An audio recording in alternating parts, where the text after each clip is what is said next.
Welcome to PNRShow, Season 4, Episode 18, Drinking the Blue Toad. I'd rather have lager than rye. I'll take a strong stout over strive. I'd prefer to confer with a half pint of ale than live a long life till my private parts fail. For life without liquor is to no avail, so bring me lager for life. I'd rather have lager than Good evening, one and all. It's the Pint of No Return Show, Episode 18, Season 4. We're really excited because there's only 3 of us. Gary's not here.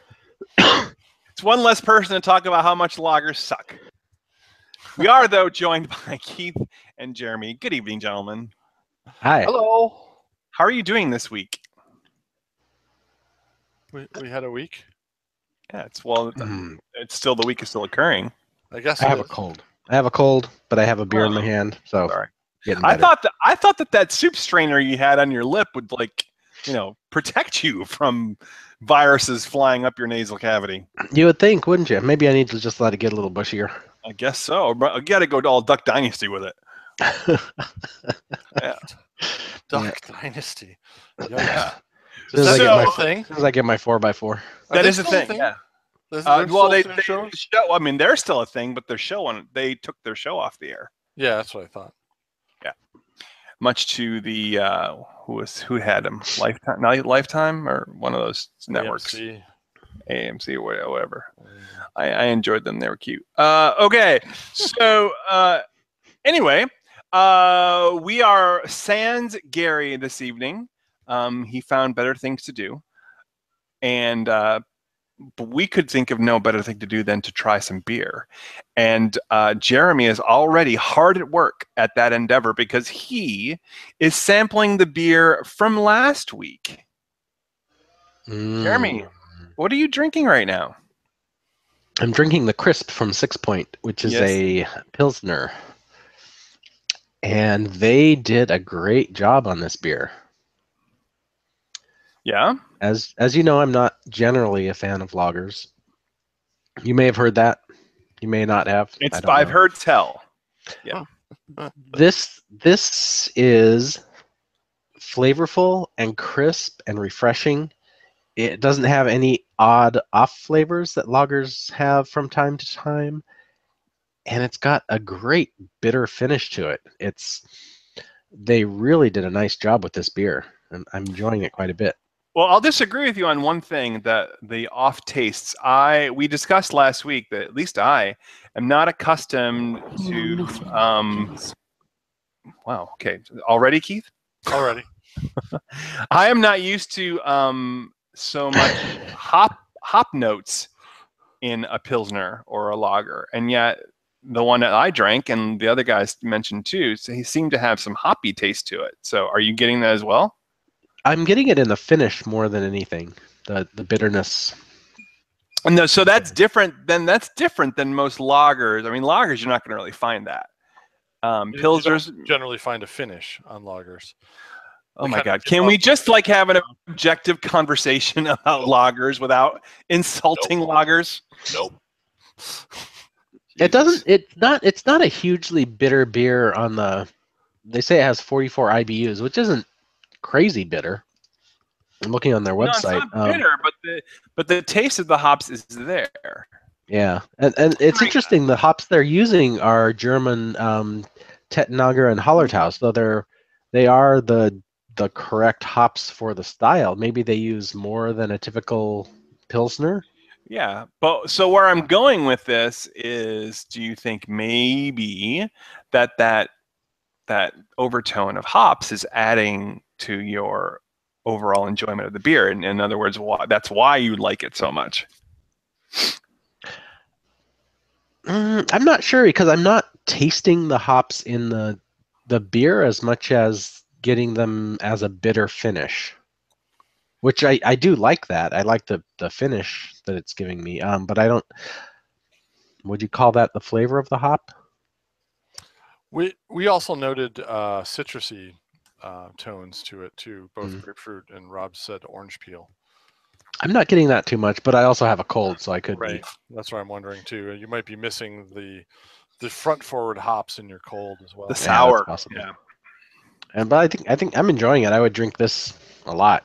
What would you rate that beer? Man, on a hot day. Scale of 1 to 10, Keith. 10? Wait, is this new? I'd give it a 4 on the PNR scale. So that's an 8 on the PNR scale. Are we 10s now? Oh, Jesus. Yes. Yeah, going on 4 years now. It would be an 8. And I would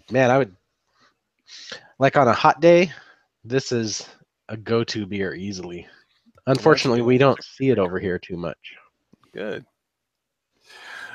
Well, all right. So as Jeremy quaffs down the remainder of this, let me just say that we are live on Alpha Geek Radio on Channel 3. If you'd like to listen to us when we record our stuff, we start at about, I'm going to say, between 8:30 and 9 o'clock Eastern on Wednesday evenings. If you want to tune us in, we can go to tunein.alphageekradio.com and look for the online link. Click it there, and we're on Channel 3. Good evening, Alpha Geeks. How are you? And I can't believe we just did a little girly wave there. Especially to the audio folks, because they don't get the video. Oh. Well, if you're for those of you on Alpha Geek, I just gave you a little girly wave. You can also check out our amazing, awesome content at PNRShow.com. Look for us on the Twitters. Gary is always breaking, Keith at Wolfman K, Jeremy at Jeremy Brooks, and I am at RebRob, REBROB. We also have a Slack chat, which you can ask us for an invite on. Do we have any feedback? I don't think we do this week. Oh, Aaron's not doing his job. Come on, Aaron. We must be doing something that's pleasing you or displeasing you. We did have a feedback on the YouTube channel from like a couple of weeks ago. From Aaron? No. It was I think her name was Tracy. Hi, Tracy. And she wanted to tell us that she thought we were doing great and that we should follow her back. Okay. Does Tracy belong to some kind of adult escort service or something? Yeah, I was afraid to click the link and find out. Surprising. We thank you for stopping by, Tracy. Thank you. Enjoy. I hope you enjoy the. Listen. Let me say this. In all honesty, we'd love to follow you. If you could perhaps give us an in-depth answer as to what it is that you would like us to follow instead of just some link, we'd appreciate it. You know how things are today. You never know who's sending you stuff. You could be Russia. We can only hope. Yeah. And if that's the case, hi Russia. Hey, we'd review some Russian beers. That would be cool. We do enjoy the Russian River. Although that's not in Russia. We should review sometime is Bekharovka. Ooh. Which is out of Czech Republic and Russia. It's you would like it, Keith. It's an anise flavored liquor. That's I would like that. Why haven't we? It's extremely. It's very hard to find here apparently, but it's extremely potent. Not along the lines of absinthe, but not nearly so hallucination inducing. I would very, very much like to try this. Yeah, it's called Bekharovka. But listen, we do have alcohol in studio. That's right. We have a beer, and it's time to go to that beer in a segment that we call, Keith, To the Pint. Oh, got some beer. Oh wait, no, Jeremy should do this because he's got the cold voice. Go ahead, Jeremy. Am I introducing the beer? Yeah, do it. Do it in a sexy voice. Someone should mention that it's Blue beer. Toad. You're stepping all over his sexy description. Blue Toad hard cider. All right, cut. We're gonna do this again. All right. All right, so we're gonna pretend they didn't hear any of this. All right. So we do have some alcohol in studio, and it's actually some beer, which we're gonna drink right now in a little segment we like to call To the Pint. Hit it, Keith. Born and raised in Western New York, a blend of the finest local, delicious empire and crisp and apples, Flower City Blonde from Blue Toad Hard Cider. All right. So just a little bit of critique there. You have to judge how long the clip is, because you kind of went past it. So, well, I appreciate your enthusiasm. You got to make it line up. It sounds like it's only about a 10-second clip. So maybe say something sexy and a nice little voice, maybe a little bit something about the beer, a little tease and tag, and then just get off of it. Okay? You got me? 10 seconds. You feel me? All right. So let's cut. Let's do that again. This is number 3. All right. So we actually do have some alcohol in studio, and it's called beer. And we're going to drink some beer in a little segment right now that we call To the Pint. Hit it, Keith. Flower City, a blonde, a hard cider. Taste the toad from New York. That's it. That's the one. No, Keith, no! No! No! I wanted to give him extra time. I was hoping this time he'd say lick it. Lick the toad. No! All right, I'm going to open the beer. We'll cut that in post. We'll cut that in post. All right. I'm opening. So tonight, from Blue Toad Hard Cider Brewery, out of Flower City, which, in case you guys did not know, the Flower City is Rochester, New York. By the way, did you know that Rochester, New York is not only the flower, Flower city, it's also the flower city, Flour city. I thought that was former.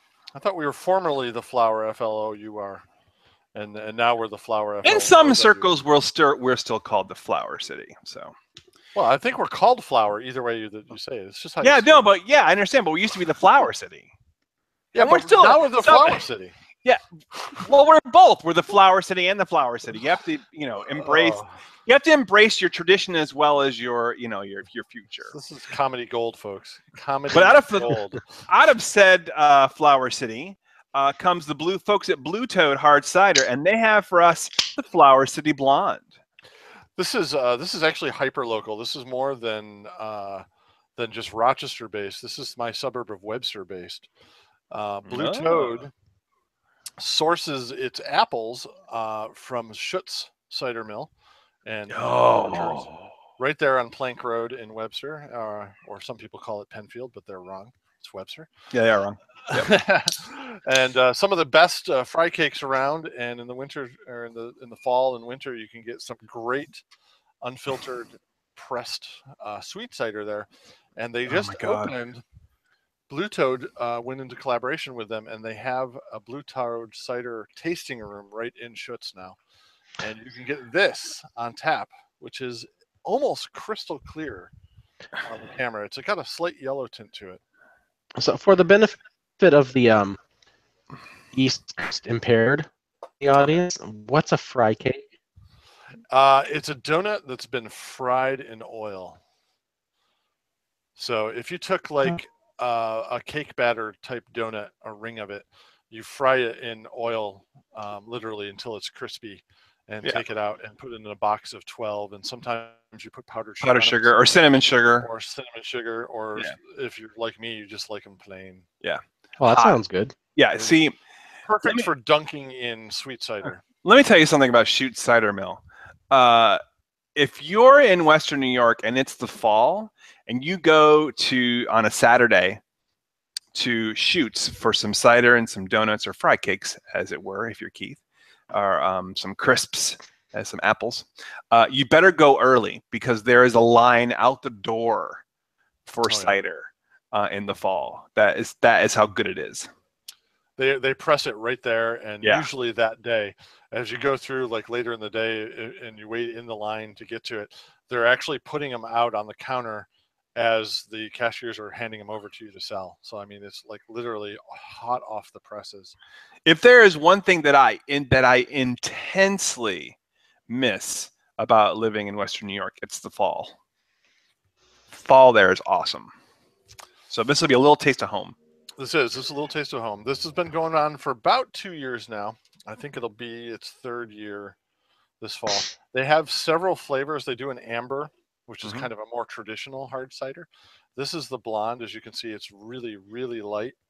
But I chose this one because this is my favorite of their assortment.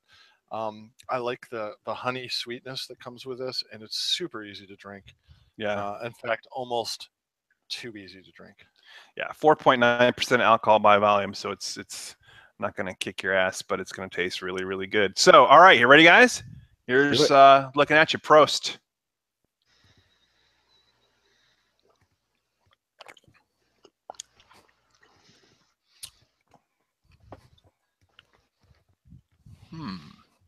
Wow, that's really different.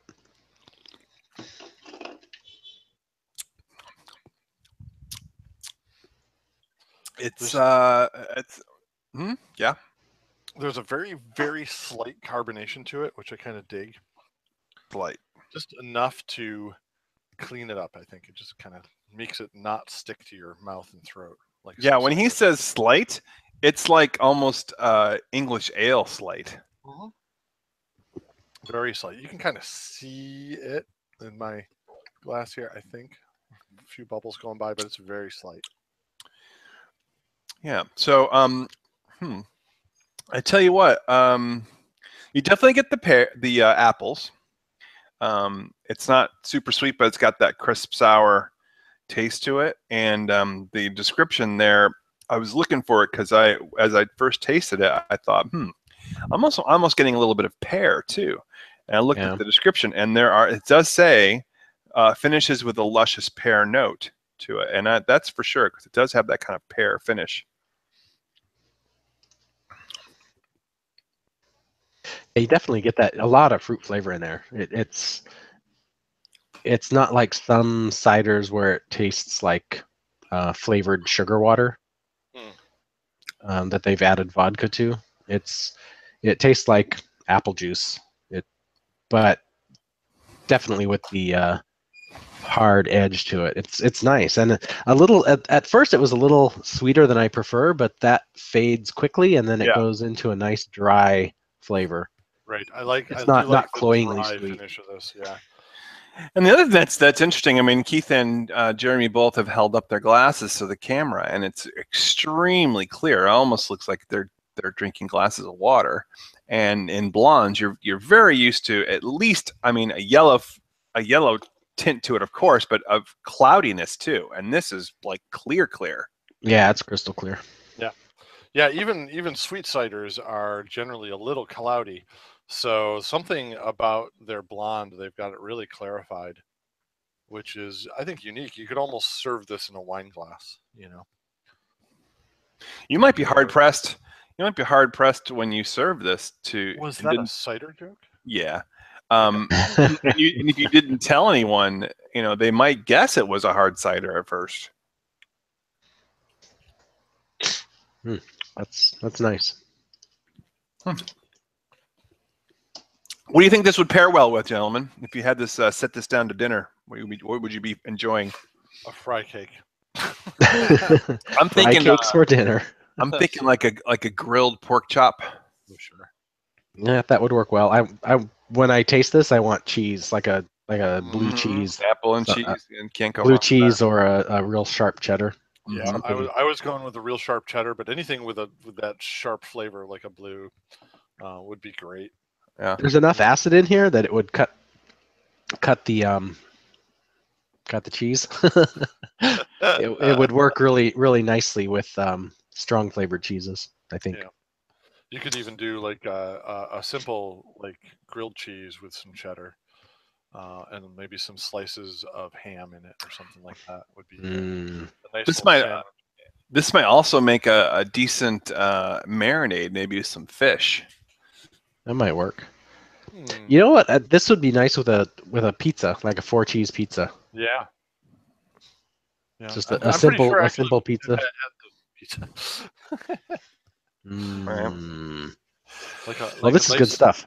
Yeah, so we're gonna keep sipping on that during the episode. We'll come back to it at the very end and give it a rating on a scale of 1 to 10. You sure about that? It's a cider now. Yep. 2 to 5. Ciders we do to 1 to 5. In the meantime, we're gonna tickle your eye sockets and your earbuds with some hot topics that we've got in a little segment we call Pint Taken.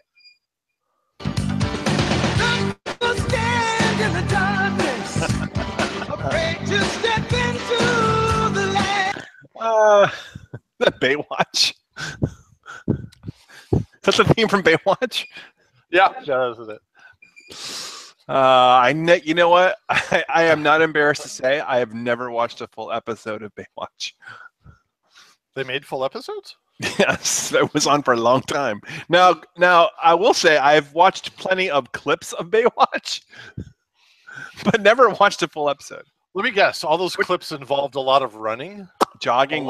Fitness. Fitness. Their fitness was very important. Yes, to me. And as you can tell, the lifeguards were always on their way to save someone.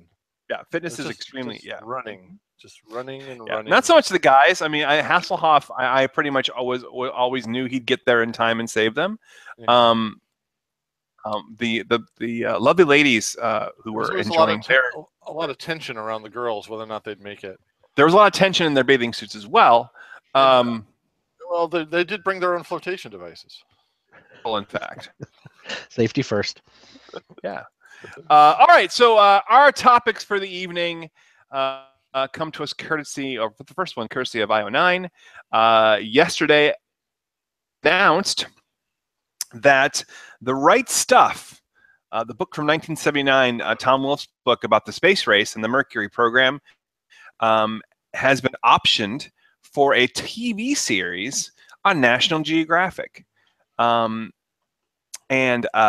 It comes to us courtesy from none other than Leonardo DiCaprio, one of the executive producers and was one of the financial backers of this project. And I put this on first off because, as you know, many of you, I am a space nut. I love stuff about space, and The Right Stuff is one of my all-time favorite films about the space race. That and From the Earth to the Moon, From the Earth to the Moon series is amazing.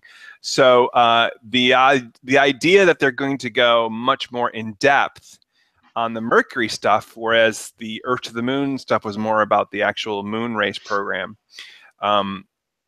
is really appealing to me. I'm super excited about that. What do you guys think? Yeah, this could be a really cool series, and it sounds like they're doing it multi-season, set early in 1958. And I'm guessing if they do this right, they could go year by year following the program. That would be really cool. Yeah. Have they got a cast for it yet? No. They just announced that they're optioning it into a series, so it's really early in the process. Yeah, I worry about how it's going to be set up.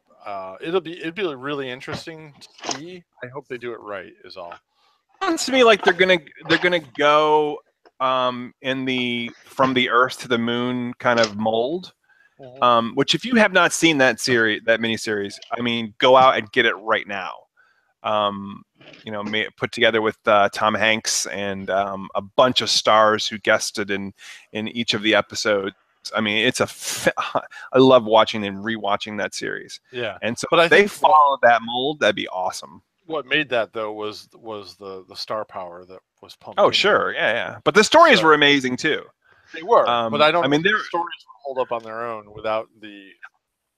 I mean, there are great episodes of. Great episodes about the astronauts themselves and the training and all the stuff that they had to do in space and things like that. My favorite overall episode of that one, though, didn't have anything to do with the astronauts. It took place, the entire thing took place at, I think it was it Boeing, where they were developing the lunar lander. And the whole thing was about how they constructed it over a series of years. And in some places, the lunar lander, think about this, folks, exposed to the outside reaches of outer space, coming down and landing on the moon's surface. In some places, there was literally the width of a piece of tinfoil between the astronaut's cabin and the outside environment. Is just ridiculous amazing. That we would send in 2017. In 2017, that project would not go. Not even a little bit. No way. So this is Leonardo DiCaprio, kind of a well-known person. Yeah, his production company. And National Geographic, kind of a well-known thing. So they have the potential to pull whoever they want into this. Yeah, you could get some decent star power behind it for sure.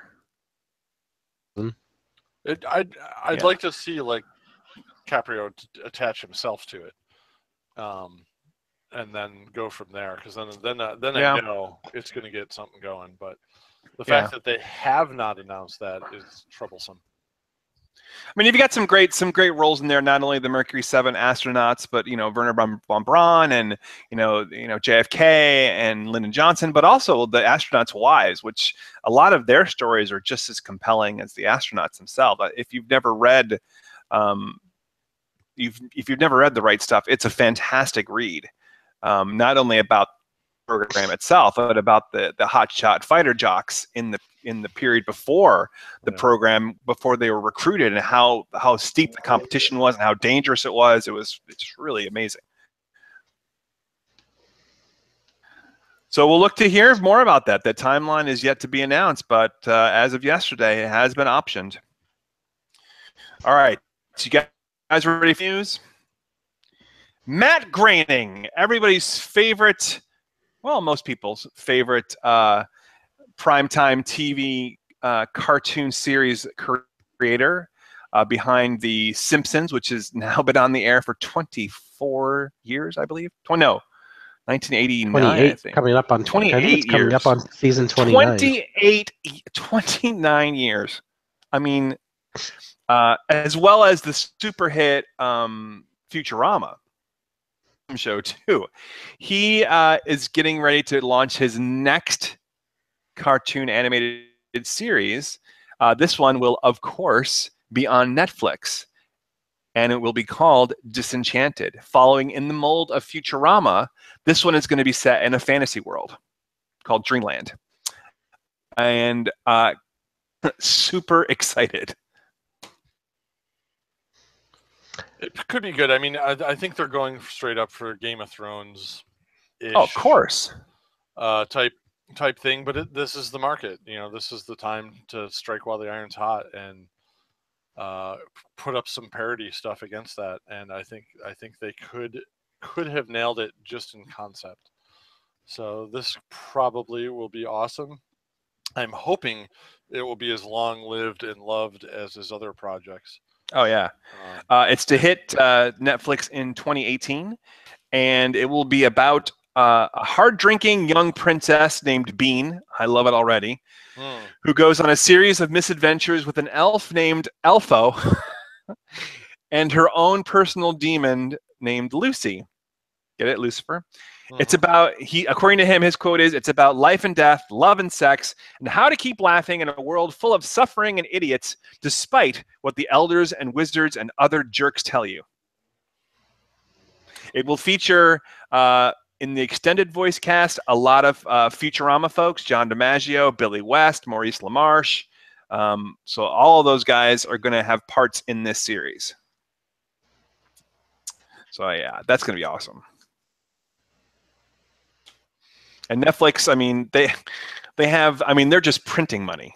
So yeah, they can put as much money as they want behind it, and it'll be, to hire top-notch talent, and it'll be great. They'll give him as much time as he wants to get it ready and put it out.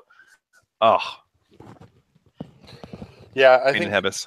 Netflix seems to, I think their first, they canceled one show this year, but really only one show after how much stuff that they put out.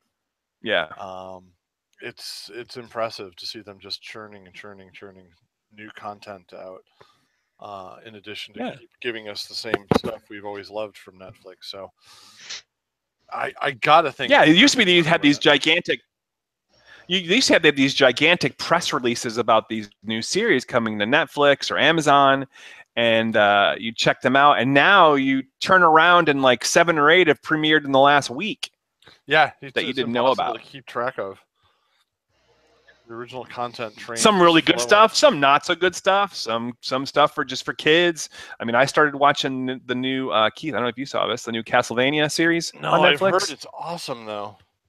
But based on the pretty freaking good. Not for kids. Yes. Yeah. No, definitely not for kids. But yeah, based on the video game series. Yeah, but runs in a different place than the video game series does.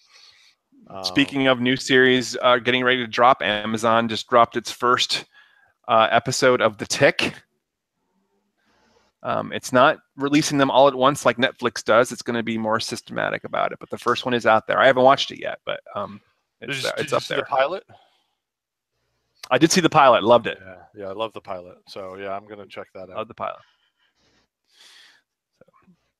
All right. So lastly, on our topic segment, I know first and foremost on everybody's mind these days when you read the news and you talk to your friends and your frenemies on Facebook and Twitter and have debates going back and forth.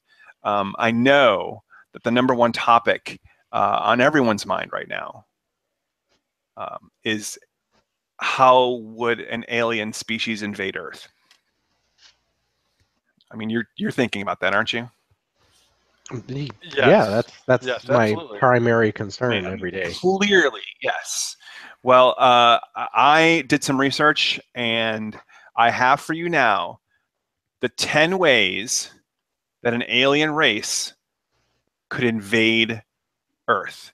And so what I want you to listen as I give you these 10 and think about, first of all, there's five bad ways that the aliens could invade.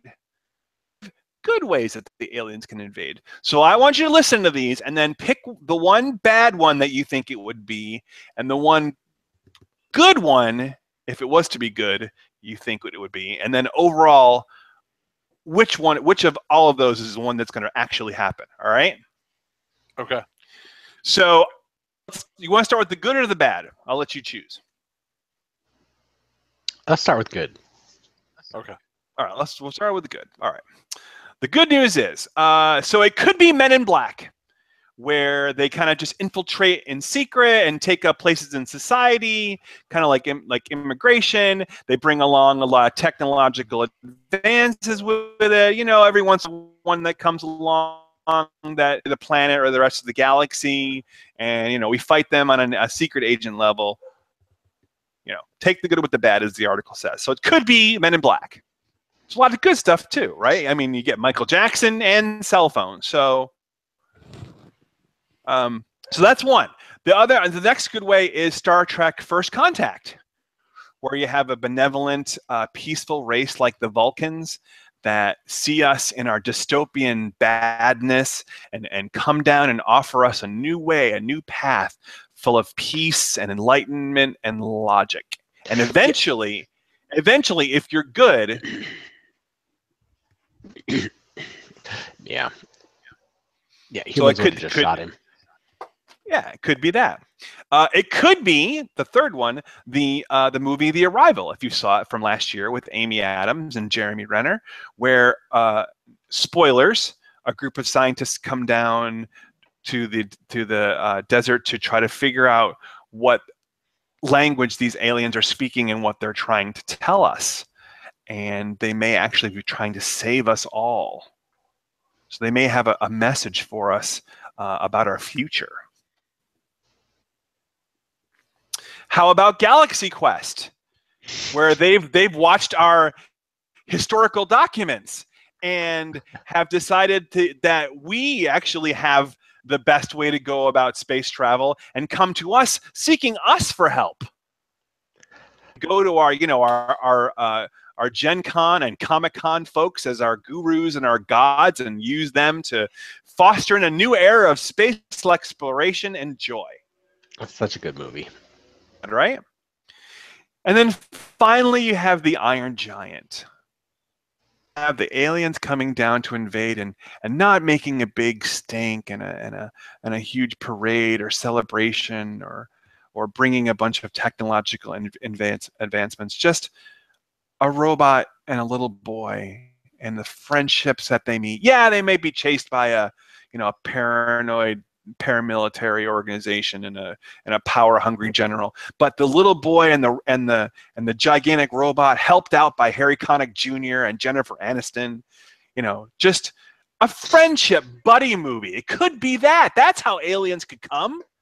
Can we make Harry Connick Jr. like our ambassador to all alien invasions? I'm happy to do that.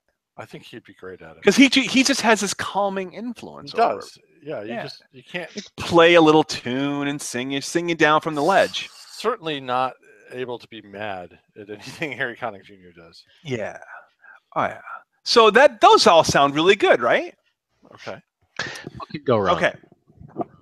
Yeah, what could possibly go wrong? So stew on those for a little bit, because now I got to give you the not so good ways that an alien race could come down and take us over, or at least make contact with us.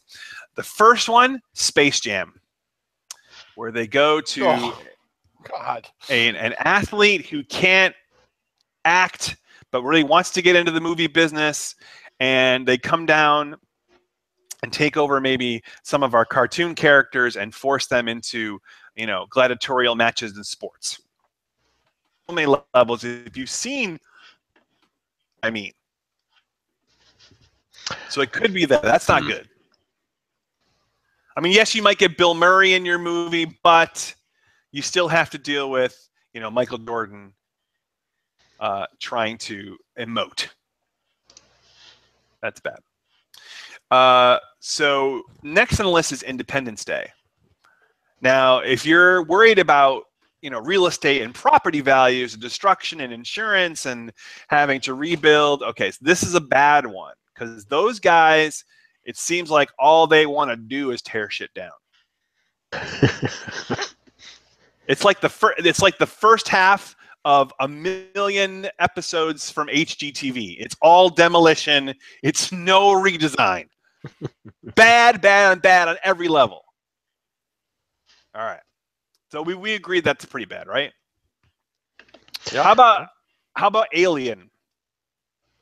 1979 Ridley Scott movie, where we're now reaching out into the fringes of space to try to make some money off of the there's got to be awesome minerals and precious metals and gems out there that we can mine, or gases that we can use for fuel, and we instead come across this horrible hybridized killing machine that has its body running on acid, and we'll have basically women alone running around a spaceship in their underwear. Well, that's not actually too bad.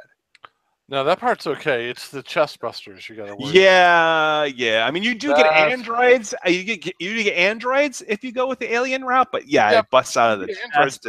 But they're like full of milk, so it's cool. It's not good, and tails thrashing, and it's and if you just watch how all the people in that movie die, they're just not a good way to die. All right, how about War of the Worlds? That is pretty much the Independence Day solution again. Yeah, but in War of the Worlds, they actually invaded decades and centuries ago. They've been here all the time, and instead they pop up out of the ground, these pods, and they're ready to go and just start taking people and harvesting them. See, in Independence Day, all they wanted us to do was die and take our natural resources, where in War of the Worlds, they want to use us for food and for energy. That's got to be bad. And then you have to deal with Tom Cruise. Yeah, that's the worst. And a hyper crazy Tim Robbins. The original radio drama, not so. Yeah, or that pod people version Tom Cruise. And you got Dakota Fanning screaming her head off the whole movie. Ugh. Now, this last one on the bad scale might be one that Keith actually likes, because this invasion is reminiscent of Hitchhiker's Guide to the Galaxy. Pretty funny, right? If you like British humor, Hitchhiker's Guide is an awesome vehicle to choose. Only problem is, in this version of the invasion, it's not that they want to use us for food or for energy, or they want the resources of our planet. We're just in the way.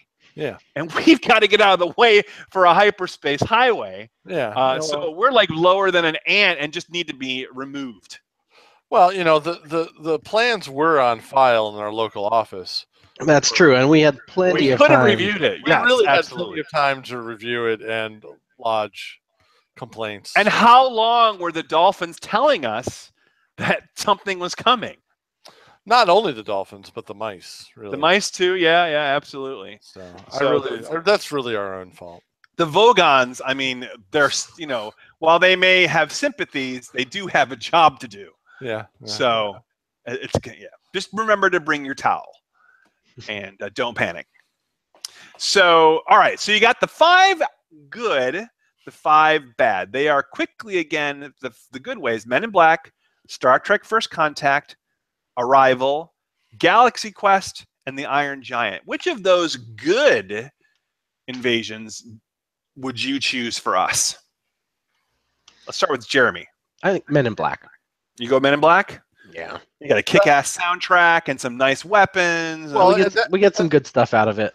Yeah, and for the most part, society doesn't know it's happening. That's true. It's kind of, and everything just kind of goes along. Okay. Yeah. Very good. All right. Not really disruptive. Any honorable mentions from that one, from those 5?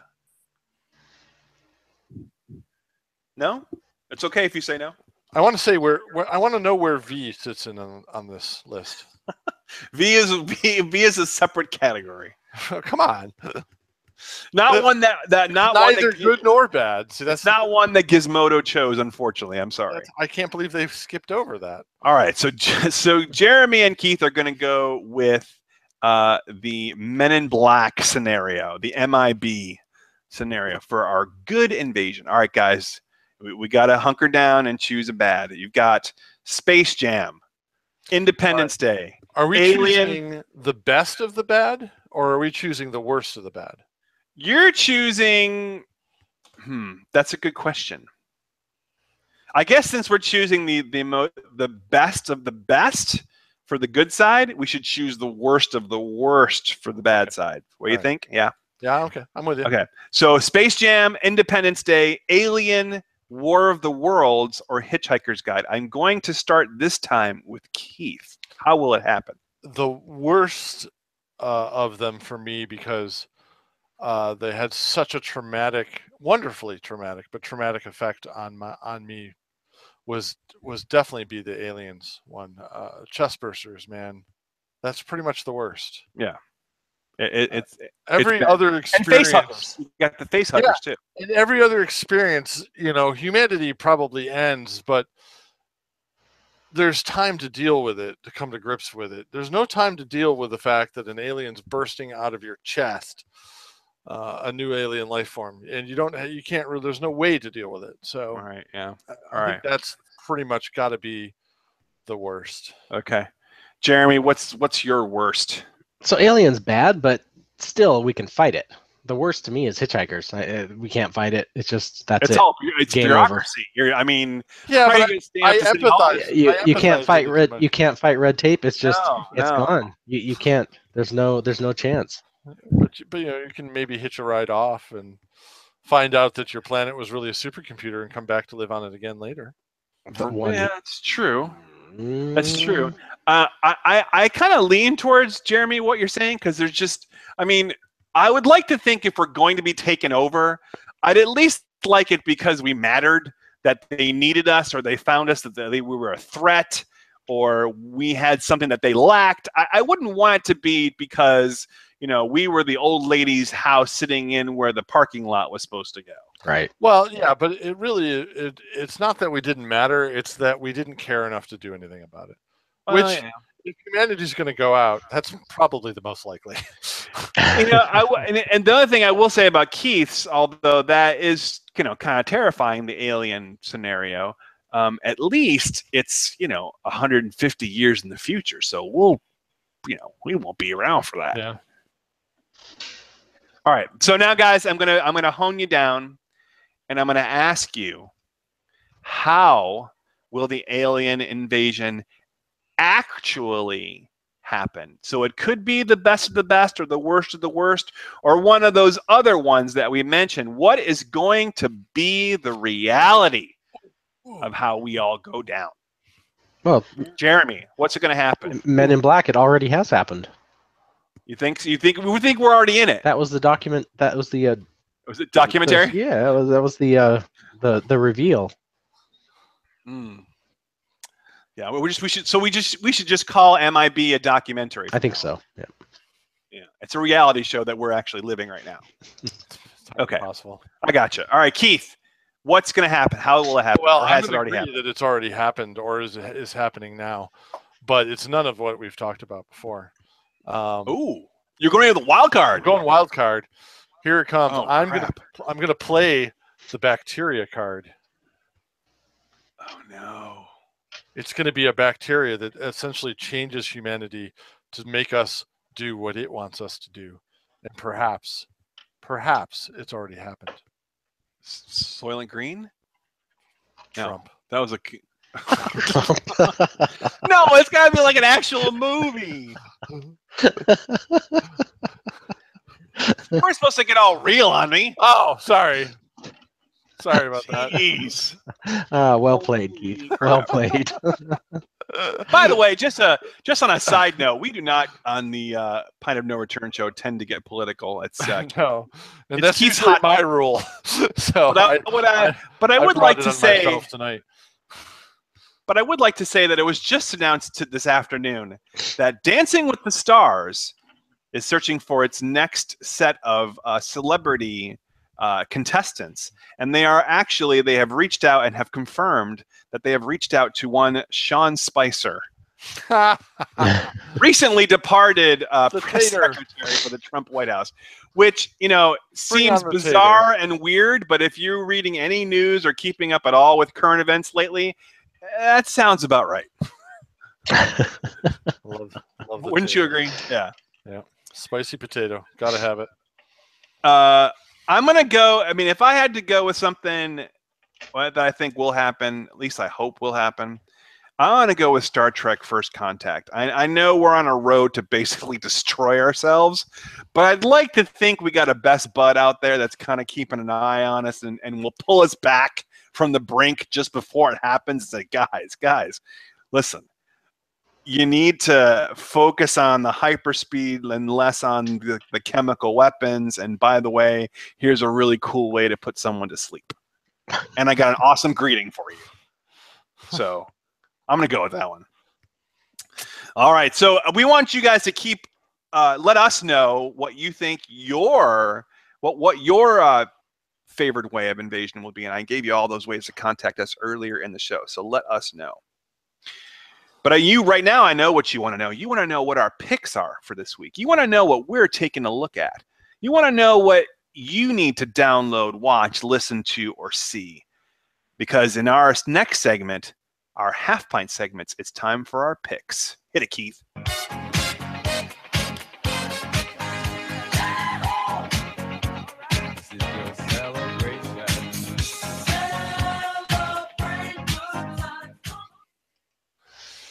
Cool in the Gang, definitely aliens.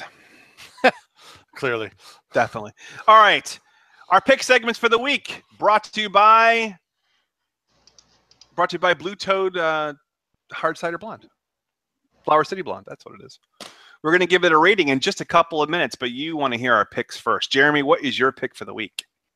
My pick is a goofy little game called Sling Kong. A game where you can just pick it up, play for a few minutes, and put it down. Sort of an Angry Birds meets Doodle Jump, where the physics is you have a little creature that's grabbed onto a pin on the board. You pull it back and let go, and he springs up to the next pin, and you have to shoot him from place to place to place to make progress. Super easy to play. You pick it up, play for a couple minutes, put it down, and it's free. It's a little annoying with the ads and trying to get you to buy coins to upgrade. Yeah. But not too terrible. Almost looks like Doodle Jump meets a pinball machine. Yeah, a little bit like that. Yeah, kind of Angry Birds versus pinball, because it's got the physics where you pull stuff back and sling it forward. Okay. Yeah, kind of fun though. That's my pick. Sling Kong, and that is an iOS app. I'm sure it's available on Android too. Likely. All right. Gary would be next on our list, but he is sadly absent. So I will take his spot to jump on a pick that he had from last week. Spider-Man: Homecoming was freaking awesome. Right up there with the top 3 Marvel franchise movies, and maybe one of at least the best 5 superhero movies of all time, which sounds like how could there be that many, but by now there are a lot in the Marvel universe alone. And it was awesome. It was everything I've always wanted a Spider-Man movie to be. I never need again to see how Peter was bitten by a spider. I don't need to see it. Just like I never need to see how Bruce Wayne's parents were killed outside of a theater. I don't need to see it again. I know what happened. And it goes right into the whole Captain America Civil War left off. It is an awesome film, and you should see it right away if you can. So, can't recommend it highly enough. All right, Keith, what is your pick for the week?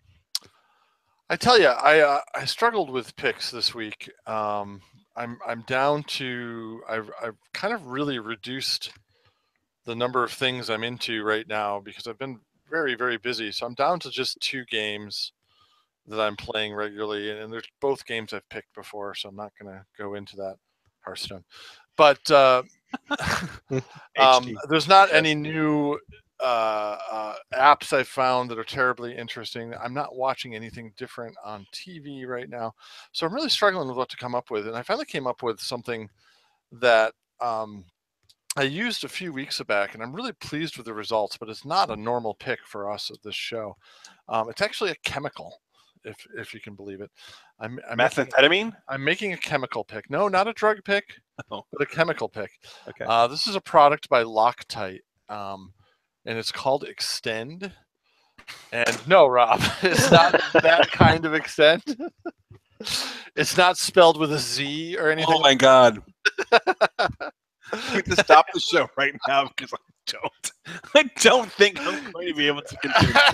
Notice how I waited until he was drinking to say that. What we really watching the video this week, folks, you really need to fast forward to that part and rewatch it over and over again, as Rob does the most legitimate spit take I have ever seen. We literally, I mean, let me just set this up for you. We have, of course, our Google Doc, which has all of our plans for the show in it. Everything is in there that we're going to cover that evening, except for Keith's pick. Keith never puts his pick in there, nope. So we never know what it's going to be. Right. Legitimate surprise. Secondly, I have to say that if Extend is your pick for the week, then we really don't need to know your review of it. We need to know what Cindy's review of it is. Well, you can ask her if you like, but this is not the Extends that you're thinking of. This is Loctite's Extend Rust Neutralizer. And I put a link in the group chat for the show, so Jeremy can grab it out of there and put it in the show notes. But this is a product that they actually bought from someone else that I had a very old can of, and my father had recommended to me. So it was way out of date. So I went and bought this from Loctite, and it turns out it's the exact same product. But what it is it's a liquid that you literally can paint on to a rusty metal surface, and it physically changes the chemical composition of the rust to make it, one, not rust anymore. It turns it back into some kind of metal polymer, and then becomes a paintable surface for you to paint back over. I use this on the inside doors of my truck, which were starting to rust a little bit. You can use this on outdoor lawn furniture. You can do any metal surface, exposed metal surface that's starting to rust.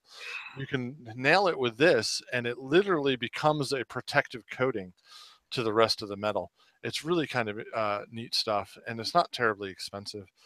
You can pick up a bottle like 8 fluid ounces, which is more than enough to handle any normal size project. And I think it's under $10. So it works really, really well. It changes the rust from a brown color to a black gray color. So you know it's working as it dries into that black gray. You hit it with a couple of coats of this, and then you can paint over it with whatever you want, or put a third coat on and leave it as it is on the black surface.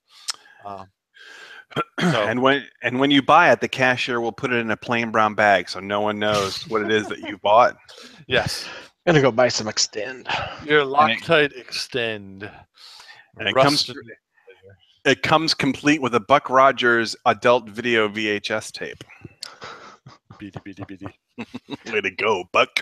That is an inside joke that we will have to tell sometime on this show. We will never tell that joke. We have to tell that joke. Nope, that story is an amazing story. Too inside baseball. My God, you know, we should try to get Mike on this show.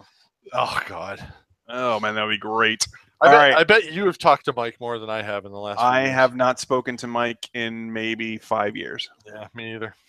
He is just gone. He's just like so when we were in high school, junior, senior, sophomore year of high school, it was me, it was Keith, and it was Mike. And every once in a while it was Tom. Yep. So there were the four of us. We were like best buds. Keith, me, and Mike for sure, definitely. And we were always together every weekend, all that kind of stuff. So for the longest time, I was really, really probably the closest with Mike. And Keith probably was too, as close as Mike. And then, you know, he went away to college. We all went away to school, and you just kind of lost contact with each other. And then Keith and I got to be really close. And Jesus, I lived with Keith for a year and a half. So yeah, I think Keith and I are best friends now. So we basically lost all contact with Mike, not for lack of trying. No. You know, and he doesn't live terribly far from me. It's like, you know, not you, maybe a half-hour ride between us, but it's just far enough to make it inconvenient. And so you know, Mike, if you're listening to the show, you know, Maverick, you know, where's the love? I do see posts from him and his wife on Facebook. I do. Yeah, it's nice to see they're doing great stuff. I see more posts from his cosplay brother than I do from him, though. Yeah, I had to mute that shit. All right, so my pick for the week is a kind of a genre of entertainment that I have recently discovered and I'm having such a great time with. While my wife and I were in North Carolina on vacation, we decided one day to go into downtown Boone and try an escape room. All the rage, and they've been around for, you know, a few years now. Super popular with people. We never gotten around to trying it, but we'd always wanted to. We had an absolute blast with it, so much so that the following week on our way back, we stopped to visit some friends in Nashville. They had an escape room nearby them, and the four of us went and did that one. Had an amazing time doing that. And then finally last weekend, my wife and I were at a conference over the weekend, and the hotel where we were staying near Dallas had an escape room, and the two of us did that by ourselves and had an amazing time doing that as well. And we bought a bunch of actual escape room games, board games that are very popular now off of Amazon. And again, had a super awesome time. If you like to solve puzzles, if you enjoy board games, if you just enjoy interacting with people and finding ways to figure out stuff, if you're looking for a great team builder exercise, a way just to go out and have fun, try the escape room stuff. It is a lot of fun. Now, granted, it's what we call disposable entertainment, which means it's not like bowling. Once you've done an escape room, you can't go back and do it again, obviously, because you figured it out, you solved the riddle, you solved the puzzles, and all that kind of stuff. But there are so many out there now and so many different options that you can choose that you'll have a lot of entertainment built up that you can you know, work with your kids or, you know, with best friends or other family members. It's a lot of fun. I can't recommend escape rooms enough. So much fun. You guys done any escape rooms? I've never done it. I've read about it, and there is one pretty close to us. So you think it's worth doing, huh? Oh, it's absolutely fun. It's, you know, probably $20 to $30 a person. Usually they put you in groups of 4 to 8, depending on the room. But yeah, you get an hour to try to figure your way out. If you watch any of the coupon sites too, like Groupon and stuff like that, they always have discounts. Always. Yeah, because they're trying to get people to come, and it's not. They really go by word of mouth. So they're usually like $49-$50 a person list, but you can almost always find a coupon for, you know, half off or something. 40, 50. Wow, we have not paid more than $25 a person in the 3 that we've done. So but you go in hick towns and stuff where. $50 is a week's pay down there. Have you ever done an escape room? I have never done it. No, I know of them. There's actually 3 different companies in Rochester that each have 3 or 4 options each, and they rotate them. They'll take one out and put up a new one every so often. I know you guys have a geek set of friends and that you hang out with, and Belle's getting up to that age where she's a genius when she's not befuddling you every evening. She's a genius at that. So I mean, yeah, you should definitely try. You'd love it. So, all right. Enough said about that. We need to give a review to this beer, to Flower City Blonde by Blue Toad. Not a beer? Still not a beer. It's a cider. It says hard cider. Oh, it's a hard cider. It's a hard cider blonde. Yeah, it's a cider. Oh, well, then I'm evaluating this totally different. I thought. Well, I thought they were telling you this all night. It's not a beer. It's a cider. Yeah, almost like on a scale from 1 to 10, right? Yeah, I think you should rate it on a scale of 1 to 10. A scale from 1 to 10. Let's review this hard cider by Blue Toad. I'm going to let the guys do most of the talking and give my review first. I think this is decent. It's not exactly what you'd expect to find in a hard cider, but it's a nice little change of pace. It's less what you'd like to find in a beer, though. Yes, exactly. So I'll give this a lukewarm 7. It's good, and I think you should try it. All right, you guys take the lion's share of the review now. Let's start with Keith. Lukewarm 7. Lukewarm 7. Actually, I'm sorry, Keith. Let me start with Jeremy since this is your hometown brew. We'll let you go last. Right. Jeremy, what do you think? I liked it. I really like ciders, but I like ciders that are not sweet, cloying, syrupy ciders. And this, when I first tasted it, I thought, oh, it's too sweet. And then it dries off right away and finishes with a little bit of sour note. Really, really enjoyable. It tastes like fruit, which is what I want in a cider. You can tell what it came from. I'm giving it an 8. Wow. Very nicely done. I think ciders have definitely come on strong after the craft beer world, and super popular now. There's local and nationally distributed ciders all over the place. You can't even go into a craft beer section without tripping over a case or 2 of cider on the way. But that said, I have a hard time finding a lot of differences. Like in beer, there's so many different styles, and even within the same style, it's hard not to be able to tell the difference. But in ciders, they all tend to come together for me, and they all kind of taste like hard cider. It's really hard to find something different out there. And I think Blue Toad has done that pretty well. Not only do all their ciders taste different from each other, they tend to taste different from what's on the mass market too. And I think that's really cool. Like this blonde being super light and dry is a lot different from most of what you're seeing from American ciders, a lot closer to what you see from a British cider. But even their amber isn't quite as cloying and sweet as you'd expect a typical hard cider to be these days. So I really like Blue Toad. I'm really proud to that they're right here in Webster and Rochester. And I think as a cider, I rate this as a 9. Compared to beers, I pull it back to an 8, but I still like it that much that I'd give it an 8 compared to other beers. Wow. Impressive. Yeah, it was a good cider. So that gives it an 8 out of 10 average for PNR. I'm curious to see what Jeremy, or not Jeremy, God, I did a Rob. What Gary does all night long. Thank you very much. What Gary does is, I would like Gary to try this before the next show and give us a review. I know he's not a huge cider fan, so I'm curious what he thinks of this cider, being that it is a little bit different. Incidentally, the Untapped folks give Flower City Blonde a 3.57 out of 5, which goes to a 7.14. So we're in the ballpark. Mm-hmm. Yeah, very good. All right, so that is going to wrap it up, I think, for Season 4, Episode 18 of the Pioneer No Return Show. All that is left is to ask Keith and Jeremy if they have any closing thoughts. Gentlemen, what say you? Drink more cider, and don't forget the aliens are among us. That's right. Bacteria has infected us all, and maybe our leaders. Your hair's not orange though, so you're okay. Yeah. All right, take us out. Take us out of here. I'd rather have lager than life. I'll take a strong stout over strife. I'd prefer to confer with a half pint of ale than live a long life till my private parts fail. For life without liquor is to no avail. So bring me lager for life. I'd rather have lager than life.